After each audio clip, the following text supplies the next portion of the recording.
Yes. We're back again. And it is the three things we learn after the Arsenal game, everybody. So, Brownie, you start off, mate. What do you reckon? What did you learn from Leeds losing 4-2 at the Emirates today? That they need to put a big dome around London and exclude it from the Premier League. That's what I've learned. No, jokes aside,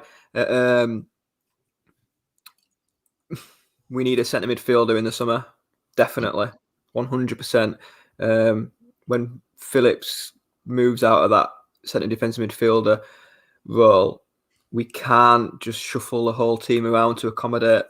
It almost felt like that defensive midfield role is more important than centre-back, because we're happy to disband the centre-back pairing just to fill the centre midfield role. So what I learned today was we need cover for centre defensive midfield, an actual centre defensive midfielder. Yeah, and I think that's, and with the reach that we've got now as well as a club in the Premier League, I think we're going to be able to attract some real world-class talent in that position. Yeah, definitely. I mean, we seem to have this chat a lot about Phillips not playing. So it isn't just a one-off where Phillips misses games, like whether it's suspension or an injury. He does seem to pick up these little niggly injuries that rule him out for a few weeks. It does happen quite a bit. We've had to shuffle this around. It's not the first time we've had to do it. So I think a centre defensive midfielder is imperative in the summer. That was the one shining thing for me today. Yeah, Nick Buxton says, number one, we can't cope without Phillips. Number two, we can't cope without Phillips. And number three, we can't cope without Phillips. I agree with that. Easy Connor lad, well, what a proper shock result that was. Before the game, I was thinking we could get a win. Yeah, I mean, I kind of did, but then we realised, once again, adding to Brownie's point, Phillips was out. And I think that is my sort of overriding point. It is, I mean, you know, I go into a game when Calvin Phillips is in that side, and it's not only just because Calvin Phillips is a good player, it's because I know every single player is going to be in their strongest position, and we've got our full set out, and we can really go out and give it a go. Without that, it's just a mismatch of players everywhere, and I think that's a massive thing with Calvin. So that's what you say. You hit the nail on the head there, mate. It's not specifically it being Calvin, which obviously is a huge talent and he's great when he's there. It's the domino effect it has around the team. It just dislodges so many places. So I think you've hit the nail on the head there about what it does to the rest of the team. Yeah, I think, I mean, this feeds into it as well. Sort of number two for me is, and I'll take this one, is a bit, and I suggested it before, it is a bit of a mentality thing. And I think the reason behind that is the fact that without Calvin in this side, we still have players, as we saw in the second half, who were good enough to be able to put a performance in against Arsenal. You know, and there seems to be a bit of a confidence issue when it comes down to this whole London thing. And I genuinely think there is something there. I don't understand why every time, whether it be Charlton, whether it be QPR, Brentford, Arsenal, Tottenham, whoever it may be, anytime we go down there seems to be an issue. And I don't think they should. You know, all these players do have the ability. We know Pascal Struijk in that central defensive midfield role. Look, he's not, don't get me wrong, he's not a central midfielder, Brownie, but I tell you what, he's got all the ability to be able to get the ball and hit balls on postage stamps. He's that good of a footballer. I reckon in the youth setup, he's literally the best with his left and his right. So it is definitely a confidence thing. And I think there is a bit of a mentality issue. I don't know what you think. Yeah, the mentality, massively. Not only is it the London thing, I think it's playing a top six team away from home. It's the belief. Do we really believe we can go and win? And obviously tally that in with London, because obviously the teams in the top six, not at the minute, but when we speak top six, you know exactly who I'm on about. Tottenham's, the Chelsea's, the Arsenals.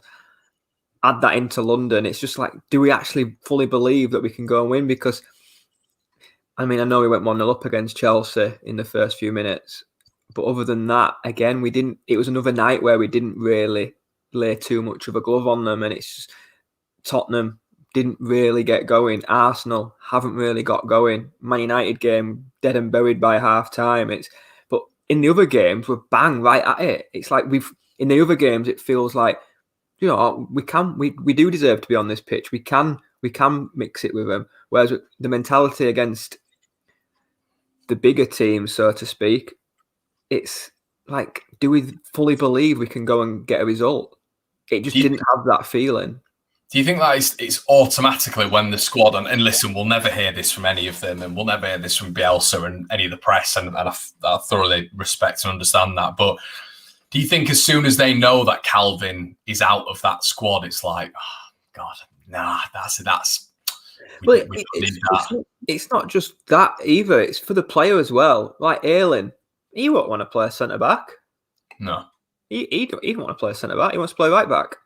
Strike, he don't want to play centre defensive midfield. He wants to play. So straight away, it's like when you've got a game and you're playing out of position. Yeah, you're happy to play, but you don't want to play there. You want to play in your position. So yes, you have that mentality thing of Phillips isn't playing, but you also have that nagging in the back of your mind. Well, I don't really want to play here. And I know you'll get the professional footballers. They should play where you want. Well, at the end of the day, it's their job. Do you know what I mean? It's just a job. It's like if you went to work and you were told you were doing, I don't know, what your area of work, but for that particular day you were working in a different department, you wouldn't want to go do it. You want to be comfortable where you are. And it's the same thing. It's their job. He's a right back, is Ayling. He wants to play right back and he's getting shifted about. He'll do the job, but he knows he can do a better job elsewhere. So the mentality works both ways on the team of not having Phillips and London, and we're playing a big team. It all adds into one. I think there's got to be something there with the London thing. Like you say, it don't matter who it is, even Crawley, don't matter who it is, we go and we get turned over. So that's the other thing we've learned, the mentality. And however we prepare for these games, just do it differently. You need to just do something differently. Yeah, definitely. Let them go out clubbing the night before. Let them do whatever they want. Because going to bed and getting the train down, or going to bed and doing it right, preparing right, it's not working. So let them do whatever they want, because there's something in it. I mean, 2017, it's kind of embarrassing. I think there's got to be something said about. I mean, Harvey Richardson has said that, take the positives out of this game. We've had our three biggest signings out for the season, and imagine a fully fit Bielsa side, and that is true. I mean, Bielsa's not had a fully fit side since July 2018, which is ironically when he started at Leeds. So it's a real issue, and that's unfortunately that's what's going to happen with such a threadbare squad. We know that now. We've been with Bielsa for a long period of time, but do you think it's some of the positives are we've got to take out of it as well? I mean, the 23s, I mean, once again, Huggins coming on, Shaq playing today. I mean, obviously, we've had even the likes of obviously Calvin coming through. I mean, there is a real, I mean, you'll know as well, Dave, coming through the Leeds United youth system yourself, it's a massively flourishing thing at this moment in time. Yeah, I mean, for years going right back through to the likes of Matthew Jones, Smith, Woodgate, Kuehl, they've always produced these players. And then we had the Taylor, Mowat, obviously Cook. It always produces. So, and I think it's good that Bielsa is happy to lean on the 23s. He's happy to dip them in and out, and he will make them better footballers, no doubt. Absolutely, the academy is huge for Leeds, and Huggins, I thought, came on and didn't look out of place. It didn't look like it was his debut at all. Where does he play? Because he's normally he can play on the left side, well, can't he? It was like when we were touching on the review of the game, me and my brother had a bit of a joke. They'd brought on Willian and we're bringing on someone we don't even know whose position he is. That's the levels of difference. Like, he came on for Alioski, but where's he play? Do you know what I mean? But that's the thing with Leeds. You can put players in. It's like, as I felt, best analogy today was it was just square pegs in round holes. It was just plugging gaps to play players. And I mean, I know we touched on all that on the review, but it's just the mentality thing again, though. It links into the mentality thing. Yeah, no, I'd agree. Have we got a third, Brownie? Have we got a third thing that you're taking out of this game today? Yeah, Kiko needs to go. Is that just a random one? No. Hear me out. Kiko needs to go because he's never gonna. He's never gonna compete. He's not gonna play. And Meslier needs competition. He needs someone to learn off. He needs because I was having a little Twitter chat with one of my mates just after the review about Meslier, and he made a great point. Because I have hammered at Meslier a little bit throughout the season. He was brought in as a number 2. He's only first choice because Kiko's made that many mistakes. He's only 20, 21. He was brought in as a sub-keeper to learn, be mentored, develop into a future established goalkeeper. He's having to learn on the job because obviously Kiko can't be trusted. So I feel that the third thing I've learned from today is he does need a bit of help. For me, he needs a bit of help. No question, he will develop into an unbelievable goalkeeper with the right development. It's no point throwing him in at 2021 and him having a few of them games like today, because you could fall off a cliff if you have a few more games like that. Yeah, no, definitely. I'd definitely throw Meslier in there, and I still think it's not his fault. He's the youngest goalkeeper in the Premier League. He needs help, for goodness sake. When I said Kiko needs to go, do you think he's helping Meslier in training? Can you see him being that helper influence? No. So you think about it. What's he going to be doing in training? He can't catch a ball. You think 21-year-old kid thrown in, like you say, youngest Premier League goalkeeper, I think he needs a bit of help. Like I say, I've hammered him a little bit because for me, it doesn't matter how old you are. I know people say he's only young. For me, that is irrelevant how old you are. If you're in the team, you have the same responsibility as a 35-year-old. For me, personally, your age is irrelevant. Everybody should be treated the same. But flipping it round, I do think he needs a little bit of help, a little bit of experience around him, because the chat I had, Kiko's not going to help him around the place, in my opinion. Kiko's on an absolute packet. He knows he's going to sail off into the sunset back to Spain. There's a reason no clubs have come in for him, because of the wage he's on. He's absolutely happy as Larry, isn't he? So, I mean, the celebrations when we won the league were telling for me. Like, Kiko wasn't really involved in any of them. No. It probably was at Derby for a little bit, wasn't it? But you could tell he wasn't all in. Yeah. Kiko, that's exactly right. Yeah, Kiko isn't competition to Meslier, so Meslier does need a bit of experience around him. Mentor, great word. To mentor him, develop him, because with that help and development, he will become an established. He'll probably play for France with the right development, which sounds daft because I know I've hammered him, but you need the right development, and I don't think he's getting it at all. He's learning on the job. He can't be getting, because he seems to be making the same mistakes. He seems to be doing the same things, clipping it into their midfield game after game, which just invites attacks. He's having to learn himself on the job for me, which is something that I've listened to whilst we've had the little break, and it's a really good point. He doesn't have that experience around him to help him. No, he don't.